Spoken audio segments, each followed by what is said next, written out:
Hello everyone, welcome back to the channel. SBI clerk 2022 का exam बहुत जल्दी होने वाला है। 12 नवंबर को फर्स्ट डे है एग्जाम्स का एंड उसके बाद 19 एंड 20 नवंबर को भी एग्जाम है। आज के इस वीडियो में मैं आपको बताने वाला हूँ कि अगले आने वाले दिनों में एग्जाम डे तक आपको किस तरह से प्रिपरेशन करनी है अपनी। इससे पहले मैंने एक 30 डे स्ट्रैटेजी वीडियो बनाई थी। आई होप आपने वो फॉलो की होगी एंड अपनी प्रिपरेशन बहुत अच्छे से की होगी।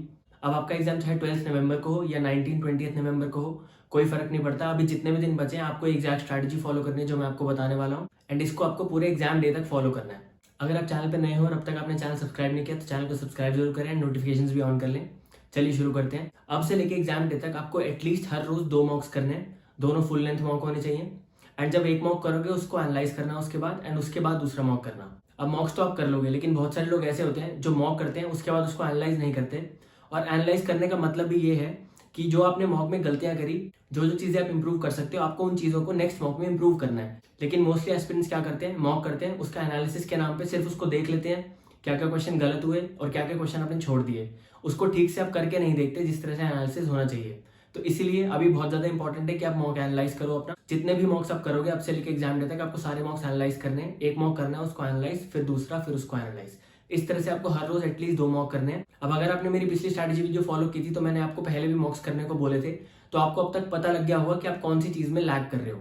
एसबीआई क्लर्क का एग्जाम है तो ये तो ऑब्वियस है कि जो मिसलेनियस टॉपिक्स होते हैं, जो मिसलेनियस क्वेश्चंस होते हैं, जैसे कि मैथ्स में स्पीड मैथ्स वाले क्वेश्चंस होते हैं, approximation, number series, quadratic. Reasoning में जो मिसलेनियस क्वेश्चंस होते हैं, सिलॉग्स, इनइक्वालिटीज एक्सेट्रा। और इंग्लिश में भी जो मिसलेनियस टॉपिक्स होते हैं, तो इन सब में आपकी स्पीड बहुत अच्छी होनी चाहिए क्योंकि इन सब की वेटेज काफी अच्छी रहती है एसबीआई क्लर्क के एग्जाम में। तो अब तक आपने एनालाइज कर लिया होगा कि इन सब टॉपिक्स में आपकी स्पीड कैसी है। कुछ लोग ऐसे हो सकते हैं जिनकी इन टॉपिक्स में कंसेप्ट अच्छे हैं लेकिन स्पीड इतनी अच्छी नहीं है। तो आपको क्या करना है, ये 2 मॉक तो आपने कर लिए दिन में। इसके अलावा आपको हर सेक्शन को 1 घंटा देना है। जैसे रीजनिंग को 1 घंटा दिया, उसमें आपको मिसलेनियस टॉपिक्स करने हैं जिनमें आपकी स्पीड कम है। सिमिलरली मैथ्स को 1 घंटा दिया, उसमें मिसलेनियस टॉपिक्स। और सिमिलरली इंग्लिश में। इस तरह से तीनों सेक्शन को आपको 1-1 घंटा देना है और तीनों सेक्शन की अच्छे से प्रैक्टिस करनी है। अब ये तो वो लोग हो गए जिनकी मिसलेनियस टॉपिक्स में स्पीड अभी थोड़ी स्लो है, लेकिन कुछ लोग ऐसे भी होंगे जिनके मिसलेनियस टॉपिक्स में स्पीड बहुत अच्छी है। उनको प्रॉब्लम आती है बाकी सारे टॉपिक्स में, यानी कि पजल सीटिंग अरेंजमेंट हो गया, या फिर डीआई अरिथमेटिक हो गया, या फिर इंग्लिश में कॉम्प्रिहेंशन हो गया। तो आपको क्या करना है, यही 1 घंटा तीनों सेक्शन का आपको इन टॉपिक्स को देना है। अगर आपकी मिसलेनियस टॉपिक्स में स्पीड अच्छी है और आप एक्यूरेटली हर बार कर पाते हो मॉक्स में, तो आपको ये जो 1-1 घंटा देना है तीनों सेक्शन को, इसमें आपको बाकी सारे टॉपिक्स कवर करना, जैसे puzzle seating arrangement, data interpretation, arithmetic, reading comprehension etcetera. तो आपको ये ध्यान देना है। अब कुछ लोग ऐसे भी होंगे जिनकी मॉडरेट स्पीड है मिसलेनियस में भी और ये बाकी सारे टॉपिक्स में भी, तो उनको समझ नहीं आएगा कि ज्यादा टाइम किस चीज पे दें। जैसे एक दिन आपने 1 घंटा रीजनिंग में मिसलेनियस टॉपिक्स को दिया, अगले दिन आप पजल और सीटिंग अरेंजमेंट को दे दो। ऐसे ही पहले दिन जब आपने मैथ्स में मिसलेनियस टॉपिक्स को दिया था, अप्रोक्सीमेशन, नंबर सीरीज, ऐसे ही अब दूसरे दिन जब वो 1 घंटा मैथ्स को दोगे उसमें आप डीआई और अरिथमेटिक कर लो। सिमिलरली इंग्लिश में आपको एक दिन मिसलेनियस टॉपिक्स करने हैं, दूसरे दिन आरसी। इस तरह से आपको हर सब्जेक्ट को हर रोज 1 घंटा देना बहुत जरूरी है। इससे ही आपकी प्रैक्टिस होगी, इससे ही आप जिन टॉपिक्स में वीक हो वो आप स्ट्रॉन्ग कर पाओगे। तो आई होप आपको क्लियर हो गया होगा कि आपको क्या करना है अभी से लेकर एग्जाम डे तक। 2 फुल लेंथ मॉक करने हैं और दोनों का एनालिसिस करना है। और इसके अलावा तीनों सेक्शन को 1-1 घंटा देना है प्रैक्टिस का। वो मैंने आपको बता दिया है। जिस टॉपिक में आप वीक हो उस टॉपिक को आप 1 घंटा दो, और अगर आप इक्वली स्ट्रॉन्ग हो सारे टॉपिक्स में तो आप ऑल्टरनेट डे पे स्विच कर सकते हो टॉपिक्स को। अब लास्ट में बात कर लेते हैं एक ऐसी चीज की जो कि बहुत ज्यादा इंपॉर्टेंट है आपके बैंकिंग एग्जाम्स के लिए, एसबीआई क्लर्क के लिए बहुत ज्यादा इंपॉर्टेंट है, और ये है सिलेक्शन ऑफ क्वेश्चंस। जब भी आप एसबीआई क्लर्क के मॉक करोगे या इवन इफ आप रियल एग्जाम में बैठोगे, तब भी आप ये देखोगे कि मोस्टली क्वेश्चन जो होंगे वो इजी टू मॉडरेट लेवल के होंगे, ज्यादातर इजी होंगे। लेकिन कुछ क्वेश्चन ऐसे होंगे जो लेंथी थोड़े ज्यादा होंगे। वो आपको देखने में इजी लगेंगे, वो होंगे भी इजी, लेकिन उनमें कैलकुलेशन ज्यादा हो सकती है या फिर वो लेंथी हो सकते हैं किसी भी टाइप में। तो जब भी आप आपसे मॉक करोगे आपको ये चीज ध्यान रखनी है कि कौन से क्वेश्चन आपको सिलेक्ट करने हैं।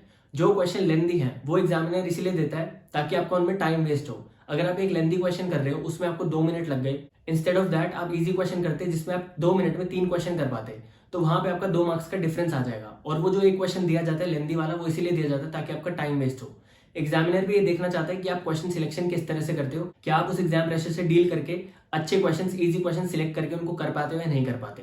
तो ये एक बहुत ज्यादा इंपॉर्टेंट फैक्टर रहने वाला है। तो आपको ध्यान रखना है कि जब भी आप आपसे मॉक करोगे आपको हर मॉक में ये चीज देखनी है कि कौन से क्वेश्चन लेंथी है और कौन से क्वेश्चन लेंथी नहीं है। जो क्वेश्चन लेंथी है उनको लास्ट के लिए छोड़ने हैं, पहले बाकी सारे क्वेश्चन कर लेने हैं। उसके बाद भी अगर टाइम बच जाए तो फिर आप उन लेंथी वाले क्वेश्चंस को अटेम्प्ट कर सकते हो। लेकिन आपको ऐसा नहीं करना है कि जो क्वेश्चन आपके सामने आया सबसे पहले उसी क्वेश्चन से आपने स्टार्ट कर दिया, चाहे वो सबसे लेंथी क्वेश्चन हो पूरे एग्जाम का, लेकिन आपने वहां से शुरू कर दिया क्योंकि आपके सामने वो सबसे पहले आया था।